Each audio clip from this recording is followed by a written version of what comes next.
I'm so glad you could all be here to help us kick off our Winter-Spring 2011 author series at Darien Library.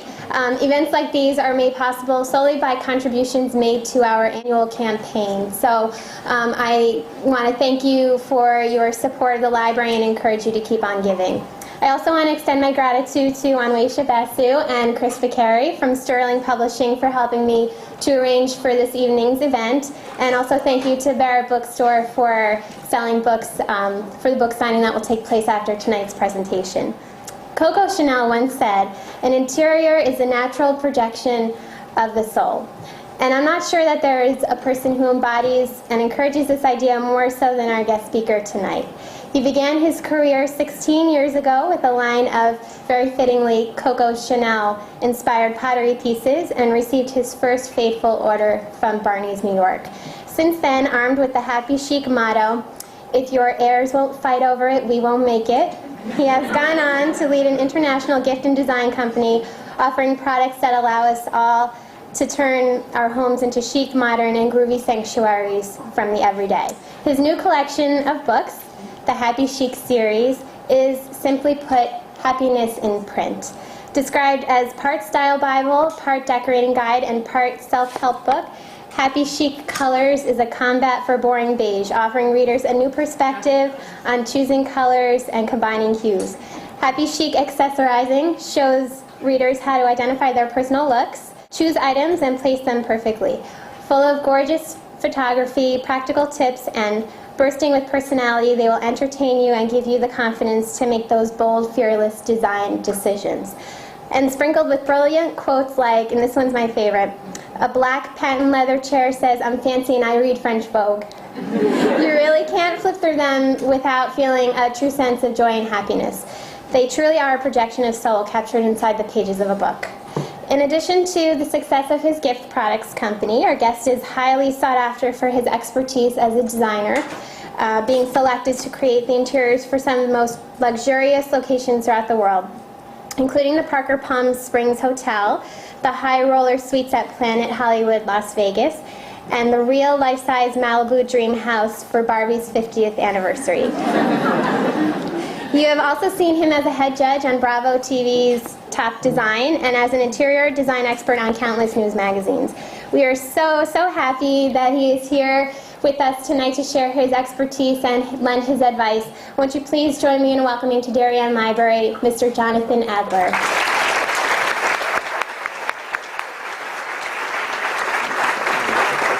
Hi. Wow, I'm really impressive when I hear myself introduced like that. I'm like, wow, kind of intimidated by me, which is really weird because my day-to-day life is incredibly hardworking and lacking in respect, so it's nice to hear sort of a respectful introduction. So thank you guys so much for coming. I'm going to talk a bit about me and my work and my kind of design philosophy for which I have a missionary zeal to spread. So, and then I'll show you pictures of my interiors and my products and then take questions. So please work on some hard-hitting, probing questions to ask. Can everybody hear? Yes? Okay, good. So I am a potter. And there's a picture of me potting, which is, you guys can just look at that, because it's about 10 years old when I was a lot younger, so I look fantastic. So look at that while I tell you a bit about my design philosophy. 10 years ago, my husband Simon said, let's go on a little getaway, and he took me to a place in the Bahamas that was an unimpeachably chic, absolutely gorgeous resort. And we got there and it was so beautiful. It was impeccable. It was like beautifully decorated. Everything was flawless. The service was incredible. It was beautiful. And it was absolutely joyless. It was, one of those places that was just gorgeous, but with completely lacking in character or pleasure. And so we were sort of trying to be appropriate and fit in and sort of nervous and intimidated and weirded out by it. And we decided to take a walk down the beach to the sister property. By the way, the one I was at was called the Ocean Club. It's like a Christian, you guys know it. It's like this, it was designed by Christian Lieg. He's very talented, but not very joyful. But love him. And so the sister property to the Ocean Club is called the Atlantis. And so we walked down the beach and we got to the Atlantis, and all of a sudden we discovered joy and happiness. There were people, like families, like laughing and screaming and having fun. There were people with pictures of their kids tattooed on their back, just larging it, having a blast. And it was like, oh my God, this is so great and fun. And it could not have been less chic. And so I thought, oh God, you know, as much as I want to just be with like the happy people, there's a part of me that really is obsessed with design, and I hate this word, but luxury, and comfort, and beauty. And I'm a designer. And so at that moment, I sort of had this revelation that my design philosophy, what I've been working for all these years, was to spread this message of happy chic. It's about combining the beauty and chic of the Ocean Club with the joy of the Atlantis into, you know, so basically combining two things that seem to be at odds but needn't be. So that's really my design philosophy, and I tried to spread that with everything I do, ranging from the product, which is really my passion. The decorating part of what I do is sort of a little accidental extra. Mostly I'm a product designer, I'm a retailer, and I do decorating as well. But everything I make and everything I design, I hope, is spreading my happy chic design philosophy, that design should be absolutely beautifully chic.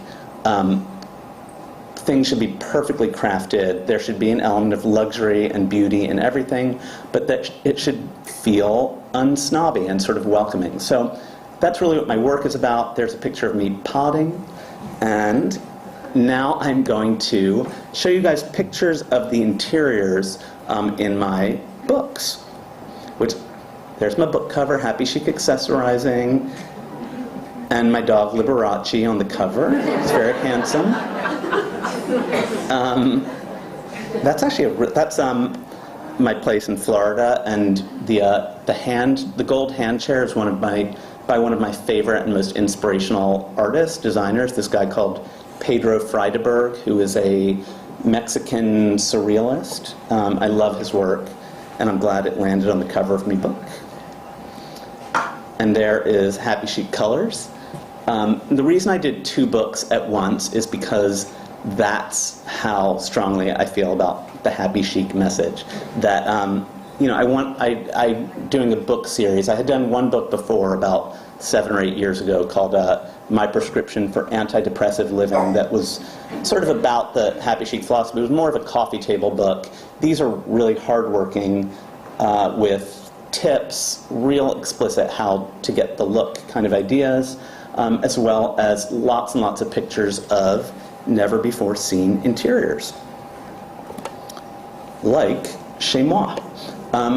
This is my dining room in New York, and this really this kind of captures a lot of what both books are about, both accessorizing and colors. You'll see here there's sort of a strong, consistent palette and a really rigid, kind of rigorous sense of arrangement. I totally embraced the idea of symmetry in this room. Like, there's a lot of symmetry in every vignette, in every side of the room, which I think is a fantastic way to ground things and for me to introduce content in the objects that might be a little bit more challenging. So I think when decorating, I think it's a good idea to sort of think about what you're trying to say with the room. And in this case, I wanted to create a very clean, clear arrangement of things so that the objects could each speak and each be important. And it's I'm very lucky to have this nice big space in New York City. That is, that's my fireplace in my dining room. And those clown heads are these 50s Murano clown heads that Simon, my husband, is a window dresser, and I'm a potter. Those are a collection of clown heads he had when I met him. Then, because we change our place constantly, like Auntie Mame, we had like deaccessioned them. We had deaccessioned the clown heads because we had like some fit of pique and thought, ugh, we're over the clown heads. Got rid of them, and then when we redid our apartment, we're like, don't you kind of miss those clown heads? And ever since I've been... They're really, at the time I thought they were just a dime a dozen, but it turns out they're really rare, and I've been buying them up like at auctions and on eBay and everywhere I can find them for like 25 times what I sold them for, and it's a disaster, but I'm glad they're back. And I guess I should also say, I think when you guys look at my house, you'll see that it's kind of probably quirky, and I think that's because Simon works in visual display and window dressing, and I design things. So we have a really high threshold for visual stimuli, and I think you'll see that in our house. I guess I would compare it almost to like, I guess it's almost like, actually, what I'm going to say is not child appropriate, so I see there's kids in the audience. I won't say it. Anyway, that's our dining room. This is in our foyer. And you'll see that I love orange a lot. And those little gnome footstools are by Philippe Starck, who I love. And I think gold is a very underappreciated thing in decorating. I think Diana Vreeland said, bad taste is like a little dash of paprika. Is that what she said? Everybody needs, a little bit of razzle-dazzle in their life is what I took Diana Vreeland's words to mean. So I always like to use a little bit of glitz in interiors because I think it's important to embrace glitz. That's me bloke's office. He's English, and so when I decorated it, I wanted to create a real homage to his Britishness, and so I did all these Union Jack rugs and pillows, and that's Liberace's dog bed. And Simon writes in this room and is happy there. And this is our media room, more orange. And our bedroom, orange, orange, orange. And again, it's funny, when I think if you look at a lot of my work, you'll see there's a lot of classical elements in what I do. In this case, I just used an orange brocade fabric that's quite traditional, but I used it again and again and again. And I think that there's ways to make, you can sort of twist traditional and make it modern by repetition and just context. All right, if you guys take one thing away from this evening, it's that you need to have a ping pong table. You guys probably all have these like gigantic ups and downs kind of Darien palatial pads, which probably have like unused room after unused room after unused room. And Simon and I were lucky enough to have a living room in our house that was unused. It was quite formal. We would always sort of look at it. It looked impeccably perfect, but it was quite sad because we never used it. Because living rooms, you want to be where the food is or where the TV is, but you don't want to be in a formal living room. So one day I thought, you know why we don't use it? Because there's not a ping pong table in that room. So I made this one, just got a couple of Saarinen table bases, put some plywood on top, and covered it in wallpaper. And now every day at the end of the day, we come home, we play ping pong for about an hour. I always win, and it is the best way, I think, to spend time because it's sort of cash and fun, and every living room should just be turned into a ping pong room. And I think that one of my main sort of concepts in decorating and in life is that one should have no preconceived ideas. And I say that as somebody who's had a really weird, unexpected career. Again, as I told you guys, I started out as a potter, never in a million years thinking that my career would burgeon as it has, and never thinking that I would get to do all the things that I get to do. you know, at the time when I first started, my idea of success would have been like hawking my wares at a rain-soaked craft fair. That was sort of as much as I could imagine. And because that was what I imagined, and I was very pessimistic about my future, I sort of have said yes to every opportunity that comes my way, and I try to approach everything with no preconceived ideas, and I think that that shows in my ping pong room. This is another project I did that shows a slightly more rustic side of me.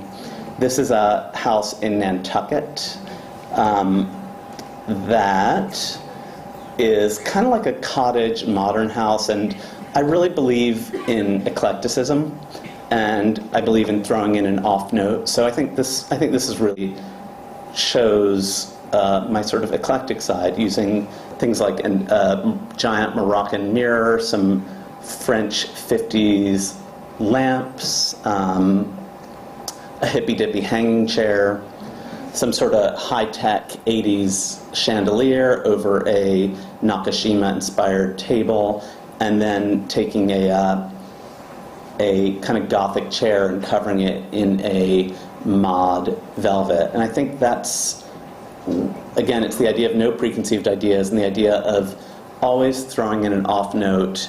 And my philosophy is that if you love it, it will work. And I think this room shows that. That's the same house. I wanted to create kind of a clubby English feel in the foyer, so I had a like 20-foot long Chesterfield sofa made, which is really cool. Some of my products, these are kind of a little bit more of my hippy-dippy side. You'll see my pottery, and I also do textiles, I do furniture, I do lots and lots of different things that are in really varied media, and I think you'll see that there's sort of a big range of iconography in my work, but I think you'll always see the happy chic design sensibility shining through. Another room in that house. More stuff that I make. I'll tell you guys a bit about my career, so I sort of touched on it. When I got out of school, I always wanted to be a potter, and I never thought that that was a viable career choice, so I got a job. But what had happened was I was in school, I went to Brown, and I spent a year at RISD afterwards, and I said to my pottery teacher, you know, I think I really want to be a potter. Do you think I have what it takes?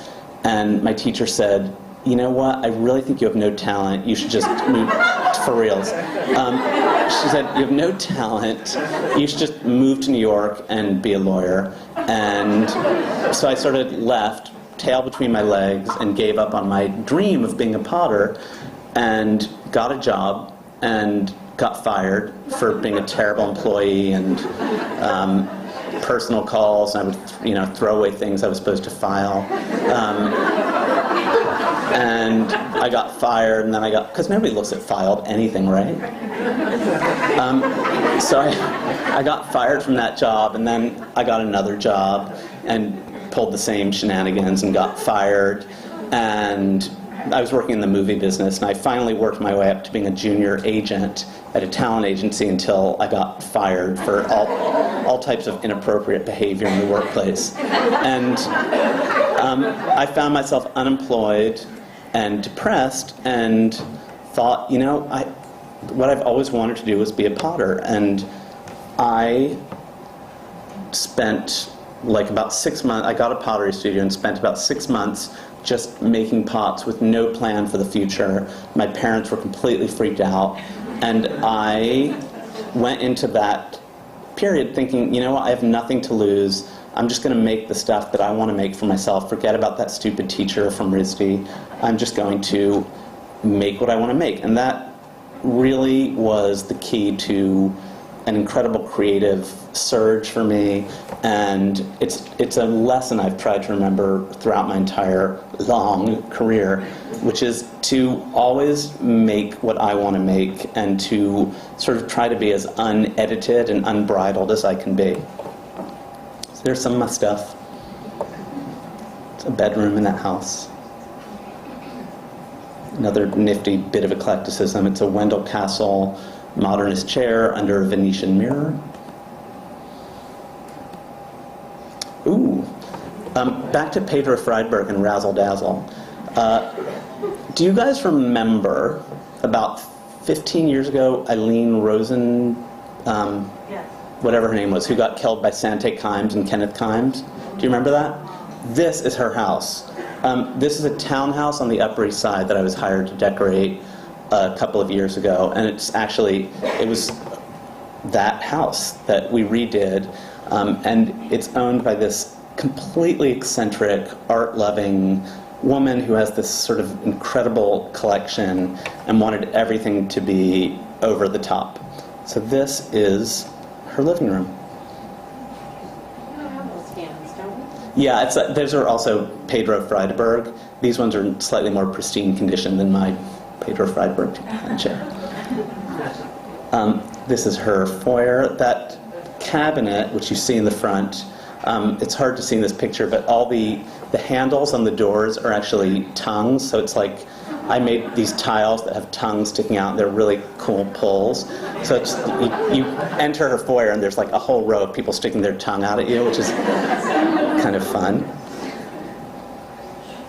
And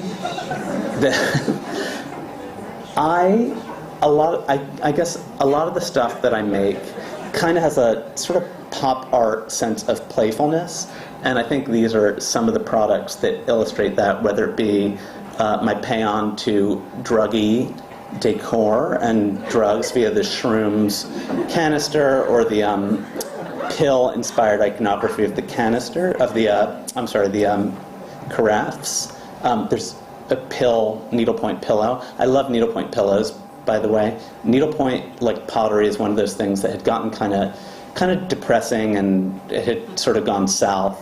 And I have worked very hard to resuscitate the groovy roots of needlepoint. So you'll see a lot of needlepoint in my stores. The one with the telephone is actually a cell phone case. And then I think bananas are really great. I do a lot of banana stuff, and I think actually that banana is really what a lot of my work is about, which is if you see it in real life, it's actually really beautifully crafted, if I may say so myself, and it's sort of a technological feat to make it look just right, but there's an element of playfulness in it. That's that same house. Ooh, that's her bedroom. That sofa, the head sofa, is by one of my favorite artists. It's a French surrealist chick from the 60s called Nicola, who did a lot of body-inspired art. And I was really happy to get to work with her and do this nifty sofa. I love surrealism. More of my stuff. Little needlepoint homage to Liza. Ooh, this is good. This is the son's room in that house. This is for like a 15-year-old kid. And I know, right? And these people are insane. They're really great, but they are over the top. And I said to the mother and the son, I'm sitting there having a decorating meeting with this woman and her 15-year-old son. I'm like, what do you want the room to be like? And he's like, I just want it to be a total playboy, like shag pad. And the mom was like, great. And so I sort of channeled, I kind of got in touch with a little bit of a American Gigolo Richard Gere kind of vibe. And his room came out really great. I love it. I did, it's like ultra suede walls and this very 70s built-in banquette sofa that turns into a bed. And this is one of my favorite architects is Paul Rudolph, who was, I think there might even be some Paul Rudolph houses in this hood, even though most of his work was done in Florida. But he really was the author of The Platform, which I think is an underused decorating motif that was very, very popular in the 70s and 80s, and so I thought about Paul Rudolph and the built-in platform situation when designing this room, and this kid loves it.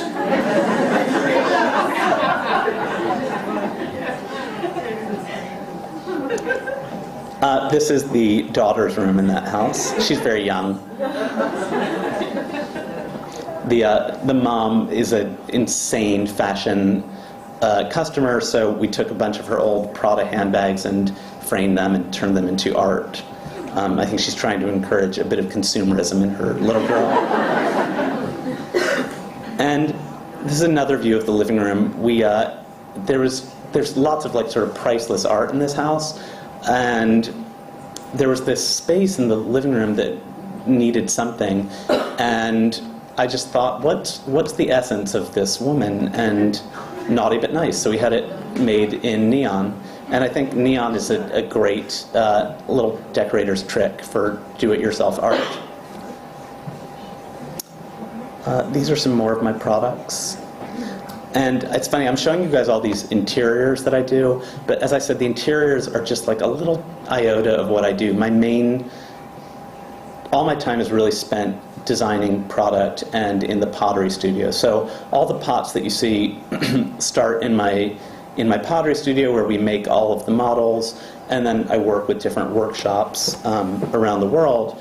And I am really, really, really serious about what I do. I work very, very hard and obsess over the products I design. So I hope it's when I talk about my work, I tend to be glib, but it's not in any way a reflection of how seriously I approach it. Ooh, this is another house I did. This is on the Upper West Side, like a hedge fund dude, and it just has a very nice vibe.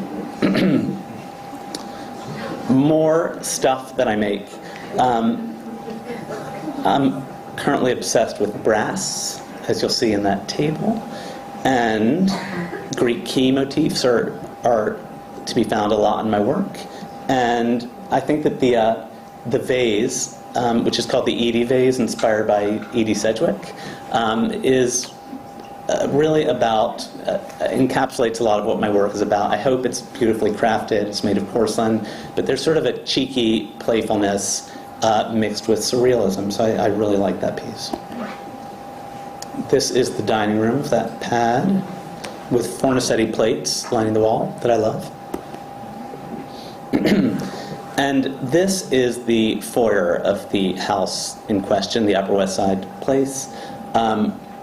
These are dragon lamps that I make, so I created these dragons that I think are a sort of clean, modern take on a dragon motif.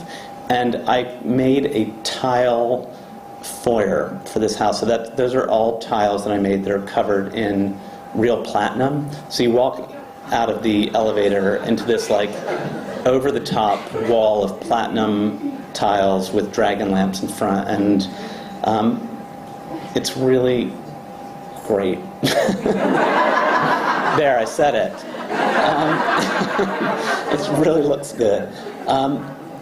And that is my work. I just wanted to sort of show you guys a bunch of what I do, and more than anything, I want to answer these probing questions that you guys have had about 25 minutes to work on forming. I see that you're referencing, you have a chair there that's like a Louis XVI. You've got the Greek key, you had a rope around a mirror. Do you look at natural history, antique furniture to give you ideas, and also for the pottery? You've got very classic forms, double board there. Do you study Chinese pottery, or do you Yes, do that? all of the above. Okay. I'm not to sound arrogant, I'm like very connoisseurial and obsessed with the history of design. I really study it a lot, and I think it's so important to know about history and to know your references. And that's something like when I work with kids who come into my office, or when I talk to young people in schools, I always encourage them to really, really study the history of design, because someone once said, I think originality depends on the obscurity of your sources. And it's such an important lesson to realize that you need to know everything that's happened in the past, I believe, in order to know what you're referencing and when, and know how to tweak it. So yeah, there's a lot of historical references in what I do, but I strive to update them and, make them fresh. There are a lot of people who are creative but aren't able to make a success out of their creativity. What do you think accounts for your success? The question was, there are a lot of people who are creative but maybe don't turn it into a successful business. And the question was, how have I managed to do that? First of all, it's a complete accident.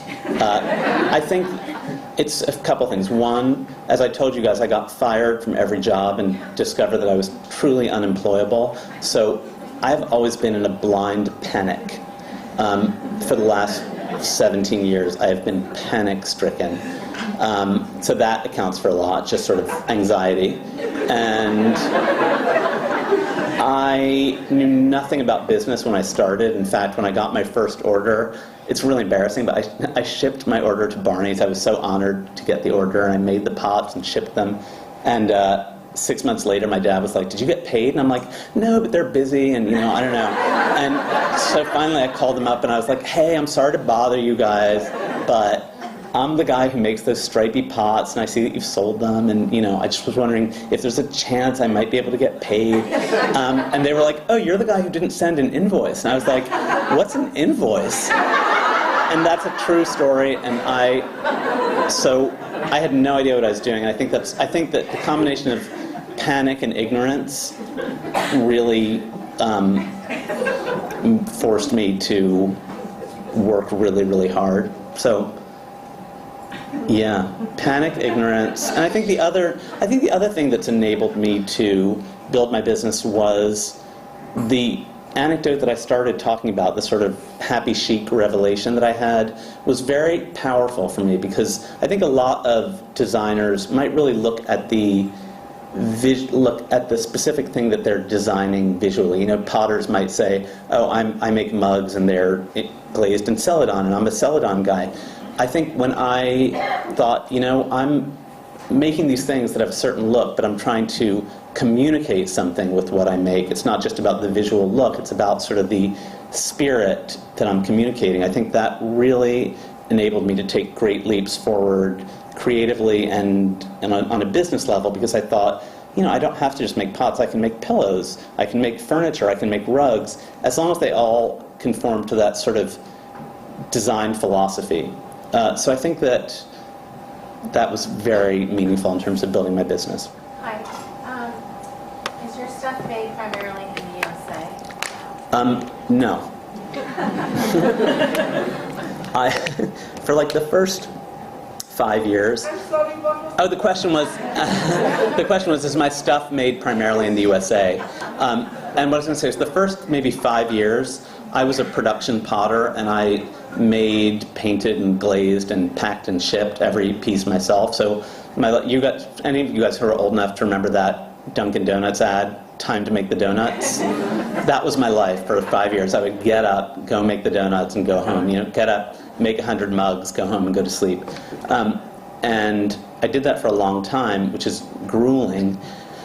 And then I was lucky enough to find an organization called Aid to Artisans, which is a nonprofit that connects American designers with artisans in developing countries for sort of a PC business relationship. And they suggested I go visit a workshop in Peru, which I did, and I started to get pottery made in Peru at this sort of beautiful workshop, and that enabled me to become more of a designer and less of a producer. So I still get lots of pots made in Peru. I get a lot of textiles made in Peru. I get lots of porcelain done in China, because they really know about porcelain, which is why it's called, China is called China. I get a lot of stuff made in India. Everything, it's an incredible world we live in, where you can get things made in so many places, and everything I do is vetted and all that, but it's the sort of global network of suppliers has been an amazing thing for me as a designer. Yes? Earlier you mentioned that you're really into brass right now, that you're going to put a brass thing. What do you think is next for you on the horizon, or what are you being inspired by now to make sooner? The question was, I'm into brass, what's next for me? That's a good question. I am really schizophrenic as a designer, and I'm always trying lots and lots of new things. And what am I doing a lot lately? I think, God, it's a good question. I'm trying to think of what I have going on in the studio right now. I'm doing a lot of animal-inspired pots, and just doing a lot more surrealism. You know, I think there are a lot of decorating trends in the world that are all... We're lucky to live in a time when there's no real prevailing trends. You know, it's sort of an anything-goes time. I think that's what the internet and the abundance of retail options have provided us. So it's an anything-goes time, and as a designer, I appreciate the freedom that affords me. I'm doing a lot of continuing to just tweak traditional. You should, we just did a big trade show that just ended today, the gift show in New York, and there's some pictures online of a lot of the stuff that I showed that I think will give you an indication of sort of what's next for me, because it's the product that will be in stores in about 4 or 5 months. Yes? I was a big fan of top design. I'm wondering if there's any chance that will come back in some form. And also, second part of the question, I read the article today about Margaret Russell, who's taken over Architectural Digest, and she indicated that she had some unwanted attention. As a result of the show, she had to move, or she was in an apartment now, she couldn't say where it was, and I was wondering if you found that to be the case from being on the show, or was it all positive and brought business into you? And sure. For those who didn't hear, the question was about a TV show I did on Bravo called Top Design, which was fantastic. We did 2 seasons. It was a blast. I think Gore Vidal famously said, "You should never turn down an opportunity to have sex or to be on TV." And I was like, all right, Gore, it's on. So when I got a call from Bravo a few years ago asking me to be on TV, I was like, great. It was a blast. I loved it. It went on for 2 seasons. It's so fine that it's over, because it's, for people like me, for Margaret, for Kelly Wursler, who's one of my co-judges, and India Hicks, we all have sort of busy careers, and doing TV was a very, very fun distraction. And as for attention, yeah, Margaret got, it's so fun. People's TV personalities have nothing to do with what they're like. She's divine. Margaret Russell, who's, you were saying, is the editor of Architectural Digest, is like the sweetest person on earth, and I think people perceive her as steely, which she really isn't. She's incredibly warm and sweet. So TV is weird. It makes you seem not like you are at all. There are a million people writing horrible things about me, her, everyone, in the blogosphere all the time. And at first I was like, why are they being mean to me? And now I'm just like, ugh, whatever. I'm really thick-skinned, and it's a anybody who is in business and has the opportunity to be on TV should, must, and does. I imagine it's really good for business. And it's not coming back. Just saying, I know. It's fine. Being a modernist, do you tend to not go to the tag or estate sales or garage sales anymore? I do go. The question was, do I go to estate sales? I do, and I used to do that during my pretty years. I used to go to the flea market every weekend. Now I have been ruined by the internet and by eBay. I'm on, when I'm supposed to be working, all I do all day long is just troll the internet, and it's a disaster. I should get parental controls put on my computer. Yes? How did you transition from potter to designer? The question was, how did I transition from potter to designer? I guess you mean decorator, like the interior design? I think I mentioned earlier, I say yes to everything. And I have a very good friend who bought this incredible modernist house on Shelter Island where I have a weekend place. And it's actually featured heavily in my first book. It's this like 1950 modernist, incredible house, like kind of like the North by Northwest house. And she said to me, "Do you want to decorate it?" And I was like, "Okay." And because I say yes, I had no idea what I was doing, and had never even thought about it, and just really liked it. And the house came out great. And then I just kind of kept doing it. And now, unfortunately, I don't have much time to do it anymore. It's really, I mostly do product design, and I'm a retailer. So I still take on some decorating projects. It's a completely accidental job of mine that happened without any plan. And I'm untrained, completely untrained. Jonathan, with regard to decorating, what's your view on mixing cheap with ultra high-end? The question was about mixing high and low in decorating. I'm so all for it. It's an incredible time we live in where there's so many incredible things available at all price points, and I mix high and low in a really big way in my house. To be honest, I kind of hate super high-end stuff because I find, like when I decorate for clients and they maybe have worked in the past with decorators who take them to carpet showrooms and force them to buy $85,000 rugs.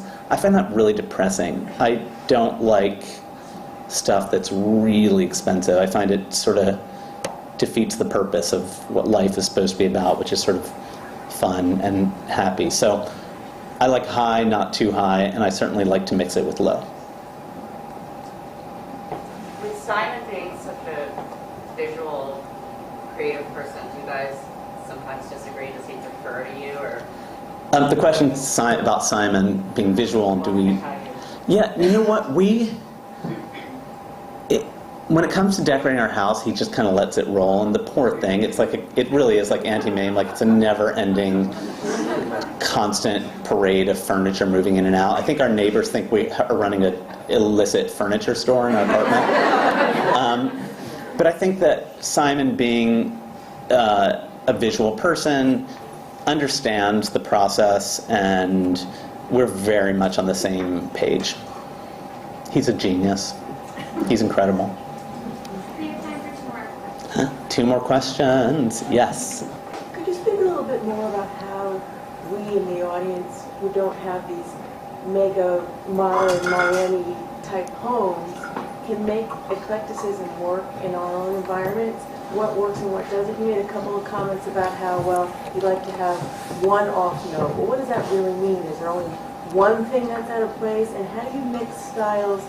Do you have mixtures of styles in every room, or do you have one, if you like mid-century and Art Deco and something else, do you mix it all around? How does it work? The question was really about how to achieve eclecticism in your home. I think that it's a really great question, and the answer is that if you love it, it will work. I say that, and I kind of only half mean it. What you really have to do is kind of work at it and try. I think people are very intimidated by decorating and by arranging, and that's a lot of my accessorizing book is really about that. It's about how to actually arrange stuff. And the truth is, there are no right answers, but truly the most important thing, I believe, is just to start and to actually spend the time doing it. So I think you might think, ugh, my house, it's eclectic, it's a mess, I can't do anything about it.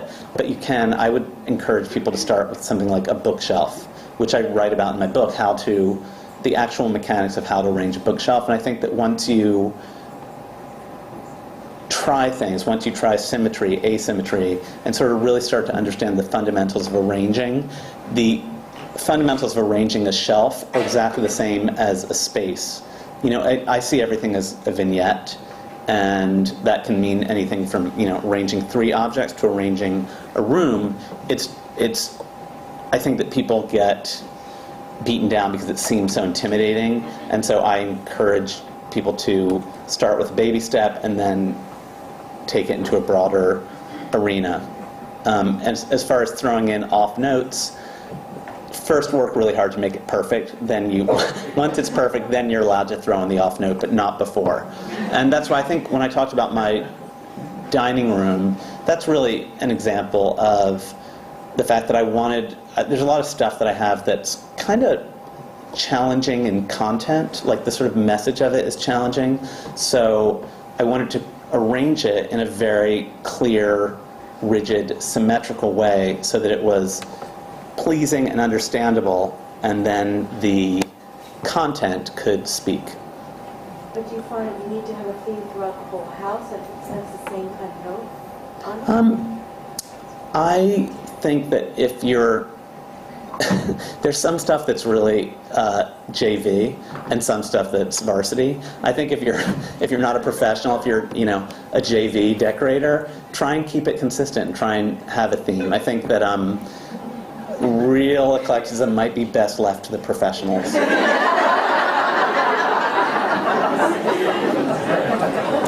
Last question, you. I want to know where you're from and what kind of a home did you grow up in? Ooh. Did you decorate your parents' home? This is a great question. It's where I'm from and what kind of a house did I grow up in. I am from a tiny farm town in southern New Jersey in the middle of nowhere that was a horrible town, which is fantastic. What town? Bridgeton? Never heard of it, I promise you. I live in New York now, and when I see sort of like the jaded, privileged kids in New York, I just think, what do you guys have to aspire to? So I think I'm very lucky to come from a real crap town, as did my bloke Simon. We both came from really horrid places, which is great. As for the house I grew up in, it's really the work that I do. My design philosophy is 100% directly traceable to my parents.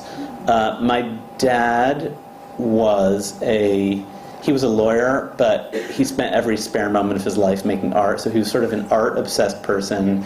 And our house was a very modern house, and he was sort of a rigorous minimalist, so it was very white with Knoll furniture and very clean and kind of gorge. My mom, before she married him and moved to this crap town, was an editor at Vogue and sort of had I know, poor thing. My parents had a total Green Acres kind of marriage.